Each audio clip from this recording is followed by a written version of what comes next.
What is grief? How do we manage grief? How can you support somebody who is grieving? Really, really important questions because I'm coming off the back of three family members passing away in 2020, 4 years on. And grief has been thick, grief has been hard. And not a lot of people carry that grief and know what to do with it. So, what do you do if someone's lost a mother, a brother, a sister, a father, an uncle, an auntie, a grandparent? How are we all coping after COVID? Did you lose family during that window of time? How are we all pushing through grief and struggle? How are we managing our emotions? Because before I really understood and lived long-term grief, I've known people that were grieving, and after 2 years I assumed you'll be fine. Oh, you don't want to go out because you're grieving. But that happened 2 years ago. It doesn't matter if it happened 2 years ago, 4 years ago, 6 years ago, 20 years ago. There's someone on earth that's sad because earth is missing someone they loved, someone they cared about. Earth is different now. Life is different now. Our homes, our personal time, our quality time, our phone book, our social media, our future plans. Things are different because that person's not on earth anymore. I can't just go and see that person. I can't call them. They're not here. That person I would normally go to for this, that person I would normally go to for that, they are not here. When you grieve, there's 5 cycles of grief. There's many different cycles of grief they talk about. They talk about the anger and the rage and the withdrawal and the upset, and no one really knows what that means or how we go through it because we all go through it in unique ways, right? Some people suppress it, don't deal with their emotions, get on with their life, travel on every day and just suck it up and deal with it. Other people sit and are broken and struggling and repeatedly don't know how to come out of that heavy energy and are just warped in reality, can't move through. Some people have psychotic breaks, some people dive into deep depression, lifelong depression. Some people develop suicidal ideation. Some people actually commit suicide. There's so many layers to grief and it's scary, and we're not going to dive too deep today because I'm still healing and I'm going to accept that grief's been a hard thing for me to understand. It's hurt me badly. It's made me act in a load of different ways and it's made me really change as a person forever. Who I was before I lost 3 family members is a person I don't even remember, recognize. No one I am today. I'm changed forever because of grief. And there needs to be understanding of that, at least internally. We don't need other people to understand our grief cycle, but we need to understand and accept we've changed. What I wanted, who I was, and how I behaved before the passings is so different now. I was a lot happier, I was a lot more naive, I was a lot more bubbly, I was a lot more positive. Since the passings, I've become a lot more angry and a lot more judgmental, a lot more resistant to other people in my space, a lot more snappy, a lot angrier, a lot more disheartened by other people, a lot less trust, a lot less faith in humanity, feeling a lot more alone, a lot more concerns over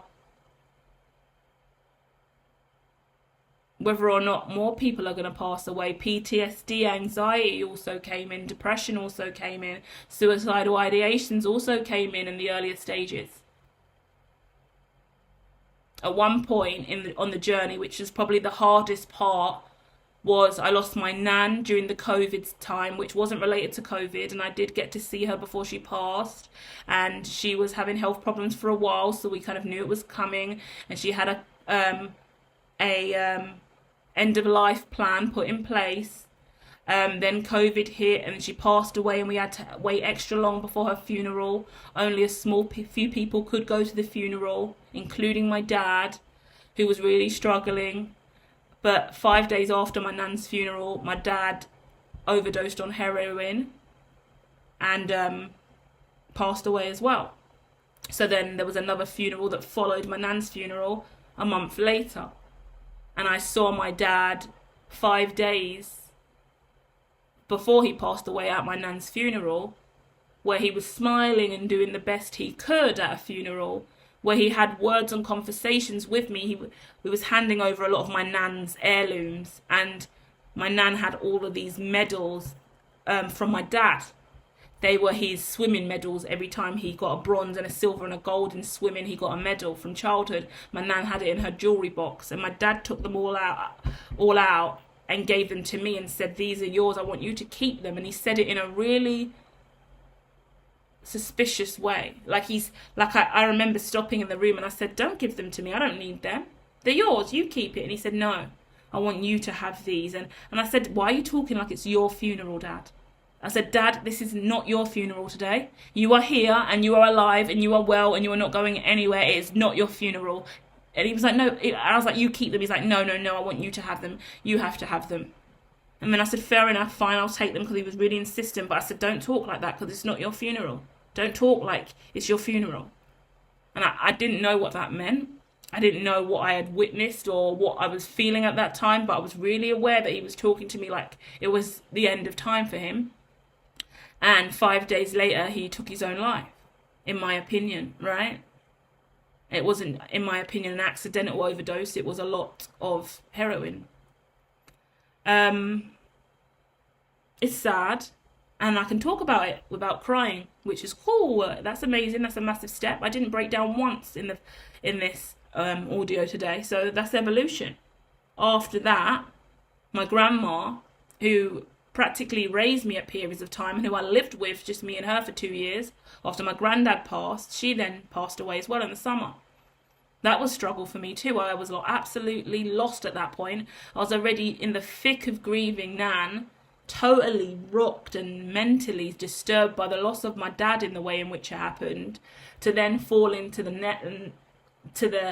net of layer-free grief for my grandma, who comes with a massive family, a lot of heritage, a lot of upbringing that was just even more impossible to comprehend. I was just totally lost at that point, and I just tried to turn the grieving cycles into windows of celebration and try to think of what my nan would like, or what would make my nan laugh, or the silly things I used to do with my nan that would kind of, or my grandma, that would kind of lift her up. And I just kind of carried that energy through the rest of that year, and through the funerals and the celebrations and the sadness. I just tried to stay as positive as I could, but it's impossible. And it's only when you shut down and you go away and you go back to your house and you start living your life and you grieve different things. I was grieving the life I had at that point. Before, I was grieving finishing my uni degree and not getting to do my master's. I didn't even really celebrate my graduation because I was devastated that I wasn't going forward to do my MPhil, which was my PhD doctorate, which I didn't manage to get approved for. That was really devastating for me. I was grieving that at the same time. But I know that the people in charge were saying, you need time to grieve. You've gone through death. We're coming off the back of COVID. You've done really well to get a first in psychology. Just be grateful with that and sit with that for a little while. And I was like, no, I want my PhD and I want it now. Let's go. And I was just too gung-ho and really stressed, but moved forward in business by myself, was grieving my old family home and tensions in my family relationships, all my family were also now grieving at this point as well. All of my family were grieving because my grandma's passed away and my nan's passed away and my dad's passed away. So either side of my family are also going through grief cycles, and we're all in the middle of isolation and the COVID pandemic. And I'm struggling to stay alive mentally, emotionally and spiritually.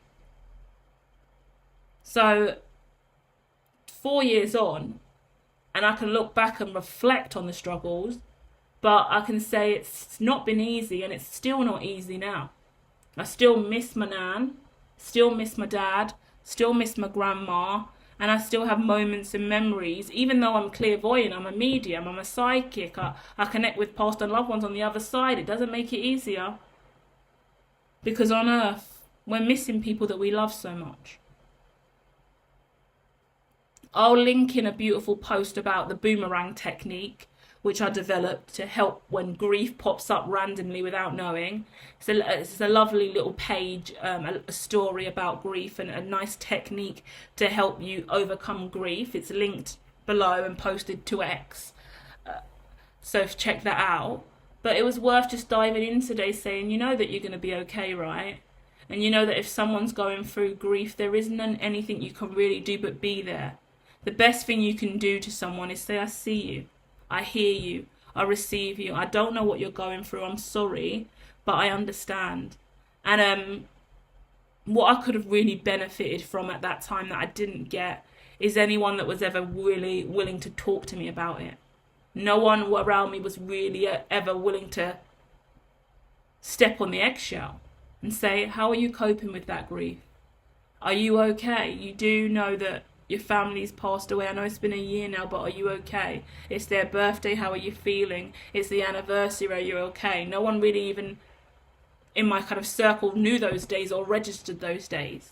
So you do build up anger and resentment and withdraw, and there's a lot of negative emotions and major ways I've changed as a person because I felt unsupported. And upon reflection, it's fine and it's okay because I've established me and I'm on my own and I'm moving forward independently now on my own journey.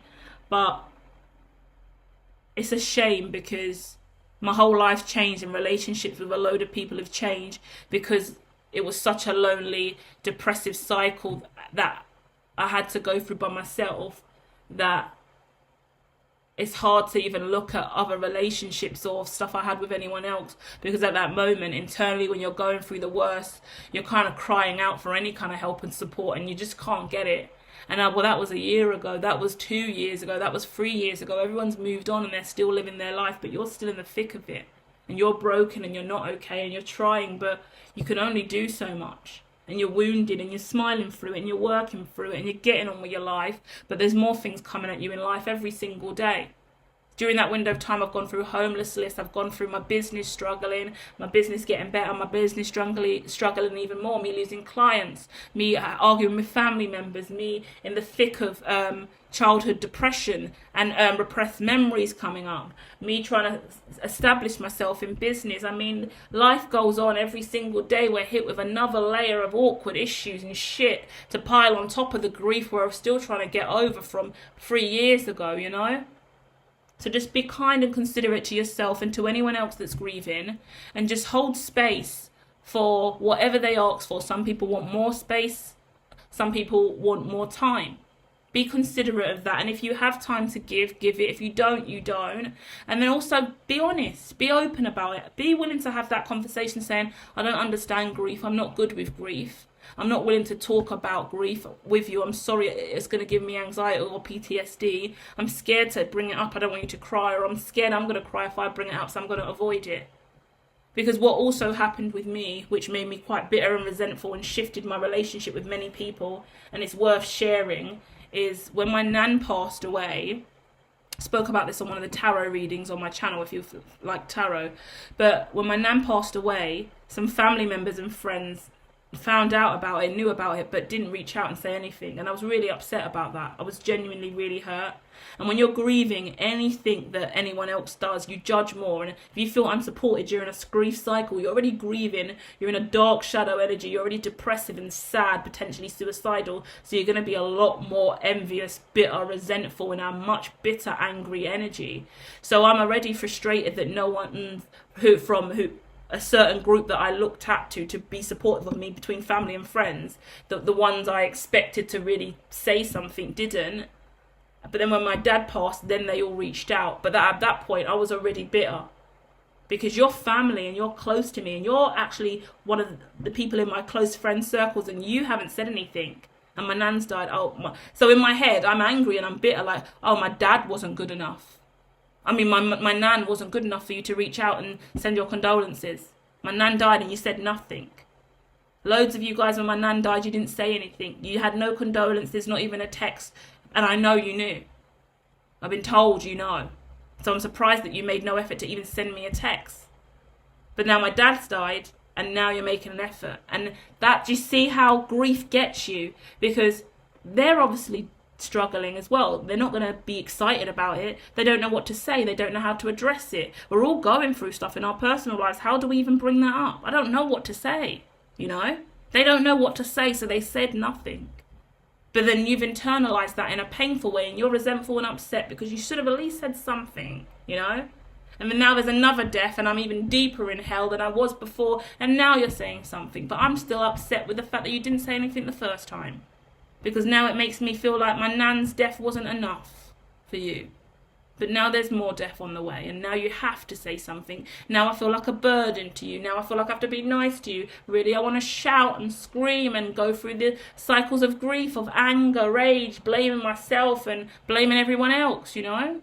It's not easy. So understand that every day is a gift. You're alive, I'm alive, we're both listening to this. And now we've got angels up in the sky. And maybe potentially demons down in hell, because not everybody who dies is nice. So let's also accept that some people that pass away are really toxic and not healthy people in our lives. Not in my instance, but I know as a medium that there are darker souls out there, and some people would wish them to go to the dark place, you know, and murderers, serial killers, rapists, paedophiles, many of them have made their way to hell where they rightfully belong.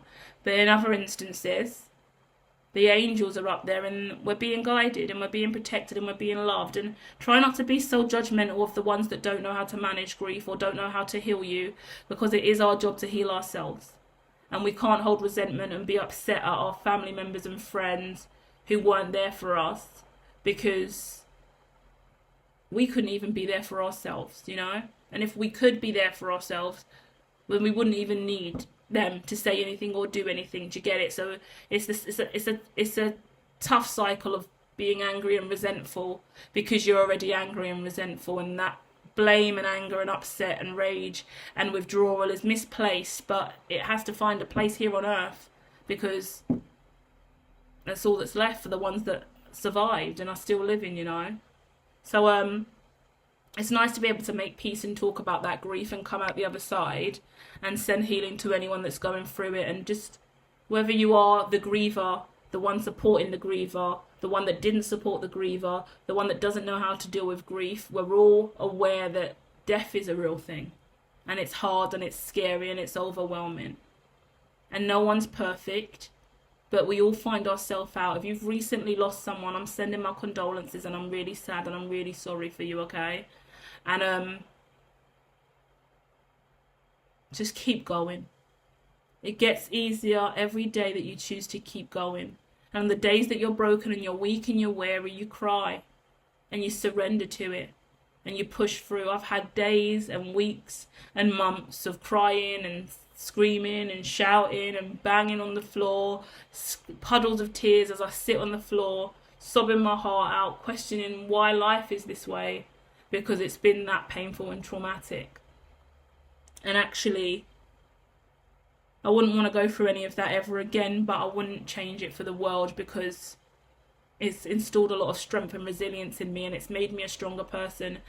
And before these deaths, interesting way to leave this, I never used to watch horror movies. I never used to watch thrillers, psychological thrillers, anything scary. I never used to like toxic, crazy music that's a little bit out there and like quite dark and suggestive of a darker life. But since the passings, I understand grief and sadness and true darkness. I am not a dark person. I don't worship the dark. I'm not a fan of hell. But I can watch a scary movie and be okay, and I like watching thrillers, and I like darker sides of stuff, and I'm confident to watch like psychological thrillers and crime documentaries, because before that I never really experienced any kind of darkness. I never was opened up to anything. I was really naive, and I loved fairies and fairies, and would walk around with imaginary pixie dust in my pocket, sprinkling it on everyone I ever met, because I never knew struggle or pain. So if you have been one of the chosen ones to experience trauma and grief to a really high level, or any level, any grief is a level that's more than what we want, then be aware that it's preparing you for more. I can do more things than I've ever done in my career now, because I understand the darker side of stuff, and I can help prevent a lot of crime and bad things that's happening now, because I've been brave enough to look at the darker sides of things and the psychological side of things that I would have never dared look at before. So my future looks a lot brighter because of the darker days I had. Impossible to acknowledge and accept, and really painful flashbacks of memories of me being really hurt and wounded, but also a real awareness of, thank God I made it, and thank God I'm going to keep making it, and thank God the next time I cry over my nan or my dad or my grandma, it will be from a place of healing, and in a knowing that it's okay to cry, it's okay to feel broken, and it's okay to be weak, and that we do overcome, and life goes on, and we are safe, and we are loved, and God is always working in our favour, okay? Thank you for joining me today on this really sensitive topic. I want to send you love, light and healing to all of you and your family, and I'll be back soon with more interesting conversations and topics. Feel free to share in the comments any other topics you would like me to discuss, or your opinions on grief. Yeah? Thank you for listening. Namaste.